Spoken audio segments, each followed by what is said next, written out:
السلام علیکم۔ مدینہ ڈائریز میں خوش آمدید۔ پچھلی قسط میں ہم نے دیکھا کہ کیسے حق کی آواز بلند ہوئی، لیکن آج کا سفر ذرا مختلف اور صبر آزما ہے۔ آج ہم بات کریں گے اس دور کی جب اللہ کے پیارے نبی صلی اللہ علیہ وآلہ وسلم اور آپ کے صحابہ پر ظلم کے پہاڑ توڑے گئے، کیسے چند شریر کفار نے راستہ روکنے کی کوشش کی اور مسلمانوں نے ان مظالم کو کیسے سہا۔ تو چلیے تاریخ کے اس ورق کو پلٹتے ہیں۔ رحمت عالم پر ظلم و ستم۔ کفار مکہ خاندان بنو ہاشم کے انتقام اور لڑائی بھڑک اٹھنے کے خوف سے حضور صلی اللہ علیہ وآلہ وسلم کو قتل تو نہیں کر سکے، لیکن طرح طرح کی تکلیفوں اور اعزار رسانیوں سے آپ پر ظلم و ستم کے پہاڑ توڑنے لگے۔ چنانچہ سب سے پہلے تو حضور صلی اللہ علیہ وآلہ وسلم کے کاہن ساحر، شاعر، مجنون ہونے کا ہر کوچہ و بازار میں زار و دار پروپیگنڈا کرنے لگے۔ آپ کے پیچھے شریر لڑکوں کا غول لگا دیا، جو راستوں میں آپ پر پھبتیاں کستے، گالیاں دیتے اور یہ دیوانہ ہے کا شور مچا مچا کر آپ کے اوپر پتھر پھینکتے۔ کبھی کفار مکہ آپ کے راستوں میں کانٹے بچھاتے، کبھی آپ کے جسم مبارک پر نجاست ڈال دیتے، کبھی آپ کو دھکا دیتے، کبھی آپ کی مقدس اور نازک گردن میں چادر کا پھندا ڈال کر گلا گھونٹنے کی کوشش کرتے۔ روایت ہے کہ ایک مرتبہ آپ حرم کعبہ میں نماز پڑھ رہے تھے کہ ایک دم سنگ دل کافر عقبہ بن ابی معیط نے آپ کے گلے میں چادر کا پھندا ڈال کر اس زور سے کھینچا کہ آپ کا دم گھٹنے لگا۔ چنانچہ یہ منظر دیکھ حضرت ابو بکر صدیق رضی اللہ تعالیٰ عنہ بے قرار ہو کر دوڑ پڑے اور عقبہ بن ابی معیط کو دھکا دے کر دفع کیا اور یہ کہا کہ کیا تم لوگ ایسے آدمی کو قتل کرتے ہو جو یہ کہتا ہے کہ میرا رب اللہ ہے؟ اس دھکم دھکا میں حضرت ابو بکر صدیق رضی اللہ تعالیٰ عنہ نے کفار کو مارا اور کفار کی مار بھی کھائی۔ کفار آپ کے معجزات اور روحانی تاثیرات و تصرفات کو دیکھ کر آپ کو سب سے بڑا جادوگر کہتے۔ جب حضور صلی اللہ علیہ وآلہ وسلم قرآن شریف کی تلاوت فرماتے تو یہ کفار قرآن اور قرآن کو لانے والے جبرائیل اور قرآن کو نازل فرمانے والے اللہ تعالیٰ کو اور آپ کو گالیاں دیتے اور گلی و کوچوں میں پہرا بٹھا دیتے کہ قرآن کی آواز کسی کے کان میں نہ پڑنے پائے، اور تالیاں پیٹ پیٹ کر اور سیٹیاں بجا بجا کر اس قدر شور و غل مچاتے کہ قرآن کی آواز کسی کو سنائی نہ دیتی تھی۔ حضور صلی اللہ علیہ وآلہ وسلم جب کہیں کسی عام مجمع میں یا کفار کے میلوں میں قرآن پڑھ کر سناتے یا دعوت اسلام کا وعظ فرماتے تو آپ کا چچا ابو لہب آپ کے پیچھے چلا چلا کر کہتا جاتا تھا کہ اے لوگو، یہ میرا بھتیجا جھوٹا ہے، یہ دیوانہ ہے، تم لوگ اس کی کوئی بات نہ سنو۔ ایک مرتبہ حضور صلی اللہ علیہ وآلہ وسلم ذوالمجاز کے بازار میں دعوت اسلام کا وعظ فرمانے کے لیے تشریف لے گئے اور لوگوں کو کلمہ حق کی دعوت دی۔ آپ پر دھول اڑاتا جاتا تھا اور کہتا تھا کہ اے لوگو، اس کے فریب میں مت آنا، یہ چاہتا ہے کہ تم لوگ لات و عزا کی عبادت چھوڑ دو۔ اسی طرح ایک مرتبہ جب کہ حضور صلی اللہ علیہ وآلہ وسلم حرم کعبہ میں نماز پڑھ رہے تھے، عین حالت نماز میں ابو جہل نے کہا کہ کوئی ہے جو آل فلاح کے ذبح کیے ہوئے اونٹ کی اوجری لا کر سجدے کی حالت میں ان کے کندھوں پر رکھ سکے۔ یہ سن کر عقبہ بن ابی معیط کافر اٹھا اور اس اوجری کو لا کر حضور صلی اللہ علیہ وآلہ وسلم کے دوش مبارک پر رکھ دیا۔ حضور صلی اللہ علیہ وآلہ وسلم سجدے میں تھے، دیر تک اوجری کندھے اور گردن پر پڑی رہی اور کفار ہنسی کے مارے ایک دوسرے پر گر گر پڑتے رہے۔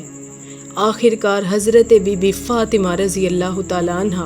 جو ان دنوں ابھی کمسن لڑکی تھیں، آئیں اور ان کافروں کو برا بھلا کہتے ہوئے اس اوجری کو آپ کے دوش مبارک سے ہٹا دیا۔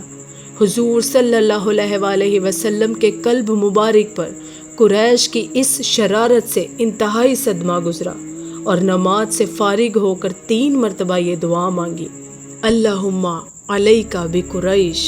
یعنی اے اللہ تو قریش کو اپنی گرفت میں پکڑ لے۔ پھر ابو جہل، عتبہ بن ربیعہ، شیبہ بن ربیعہ، ولید بن عتبہ، امیہ بن خلف، عمارہ بن ولید کا نام لے کر دعا مانگی کہ الہی تو ان لوگوں کو اپنی گرفت میں لے لے۔ حضرت عبداللہ بن مسعود رضی اللہ تعالیٰ عنہ فرماتے ہیں کہ خدا کی قسم میں نے ان سب کافروں کو جنگ بدر کے دن دیکھا کہ ان کی لاشیں زمین پر پڑی ہوئی ہیں، پھر ان سب کفار کی لاشوں کو نہایت ذلت کے ساتھ گھسیٹ کر بدر کے ایک گھڑے میں ڈال دیا گیا، اور حضور صلی اللہ علیہ وآلہ وسلم نے فرمایا کہ ان گھڑے والوں پر خدا کی لعنت ہے۔ مسلمانوں پر مظالم۔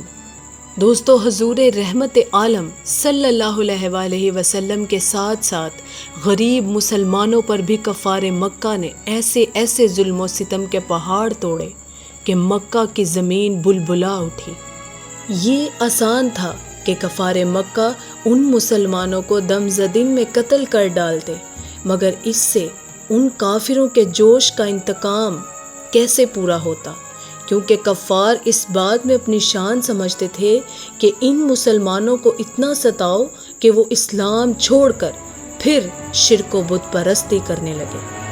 اس لیے قتل کرنے کی بجائے کفار مکہ مسلمانوں کو طرح طرح کی سزاؤں اور اعزار ثانیوں کے ساتھ ستاتے تھے، مگر خدا کی قسم شراب توحید کے ان مستوں نے اپنے استقلال اور استقامت کا وہ منظر پیش کر دیا کہ پہاڑوں کی چوٹیاں سر اٹھا اٹھا کر حیرت کے ساتھ ان بلا کشان اسلام کے جذبے استقامت کا نظارہ کرتی رہیں۔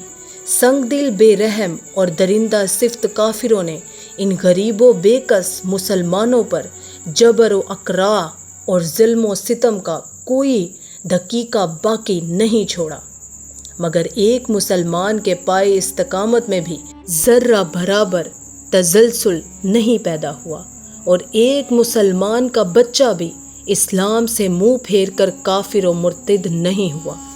حضرت خباب بن الارت رضی اللہ تعالی عنہ یہ اس زمانے میں اسلام لائے جب حضور صلی اللہ علیہ وآلہ وسلم حضرت ارقم بن ارقم رضی اللہ تعالی عنہ کے گھر میں مقیم تھے، اور صرف چند ہی آدمی مسلمان ہوئے تھے کہ قریش نے ان کو بے حد ستایا، یہاں تک کہ کوئلے کے انگاروں پر ان کو چت لٹایا، اور ایک شخص ان کے سینے پر پاؤں رکھ کر کھڑا رہا، یہاں تک کہ ان کی پیٹھ کی چربی اور رطوبت سے کوئلے بجھ گئے۔ برسوں کے بعد جب حضرت خباب رضی اللہ تعالیٰ عنہ نے یہ واقعہ سنایا، حضرت امیر المومنین عمر رضی اللہ تعالیٰ عنہ کے سامنے بیان کیا تو اپنی پیٹھ کھول کر دکھائی،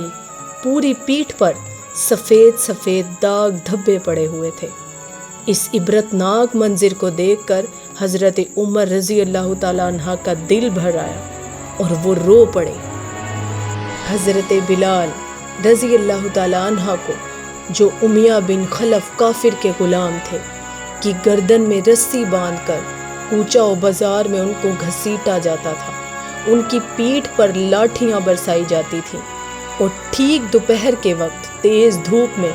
گرم گرم ریت پر ان کو لٹا کر اتنا بھاری پتھر ان کی چھاتی پر رکھ دیا جاتا کہ ان کی زبان باہر نکل آتی تھی۔ امیہ کافر کہتا تھا کہ اسلام سے باز آ جاؤ، ورنہ اسی طرح گھٹ گھٹ کر مر جاؤ گے، مگر اس حال میں بھی حضرت بلال حبشی رضی اللہ تعالیٰ عنہ کی پیشانی پر بل نہیں آتا تھا، بلکہ زور زور سے احد احد کا نعرہ لگاتے تھے اور بلند آواز سے کہتے تھے کہ خدا ایک ہے، خدا ایک ہے۔ حضرت عمار بن یاسر رضی اللہ تعالیٰ عنہ کو گرم گرم بالوں پر چت لٹا کر کفار قریش اس قدر مارتے تھے کہ یہ بے ہوش ہو جاتے تھے۔ ان کی والدہ حضرت بی بی سمیہ رضی اللہ تعالیٰ عنہ کو اسلام لانے کی بنا پر ابو جہل نے ان کی ناف کے نیچے ایسا نیزہ مارا کہ یہ شہید ہو گئیں۔ حضرت عمار رضی اللہ تعالیٰ عنہ کے والد حضرت یاسر رضی اللہ تعالیٰ عنہ بھی کفار کی مار کھاتے کھاتے شہید ہو گئے۔ حضرت بی بی لبینہ رضی اللہ تعالیٰ عنہ جو لونڈی تھیں، حضرت عمر رضی اللہ تعالیٰ عنہ جب کفر کی حالت میں تھے اس غریب لونڈی کو اس قدر مارتے تھے کہ مارتے مارتے تھک جاتے تھے، مگر حضرت لبینہ اف نہیں کرتی، بلکہ نہایت جرت اور استقلال کے ساتھ کہتی تھیں کہ اے عمر، اگر تم خدا کے سچے رسول پر ایمان نہیں لاؤ گے تو خدا تم سے ضرور اس کا انتقام لے گا۔ اسی طرح حضرت زنیرہ رضی اللہ تعالیٰ عنہ حضرت عمر رضی اللہ تعالیٰ عنہ کے گھرانے کی باندی تھیں، یہ مسلمان ہوئیں تو ان کو اس قدر کافروں نے مارا کہ ان کی آنکھیں جاتی رہیں، مگر خداوند تعالیٰ نے حضور اقدس صلی اللہ علیہ وآلہ وسلم کی دعا سے پھر سے ان کی آنکھوں میں روشنی عطا فرما دی، تو مشرکین کہنے لگے کہ یہ محمد صلی اللہ علیہ وآلہ وسلم کے جادو کا اثر ہے۔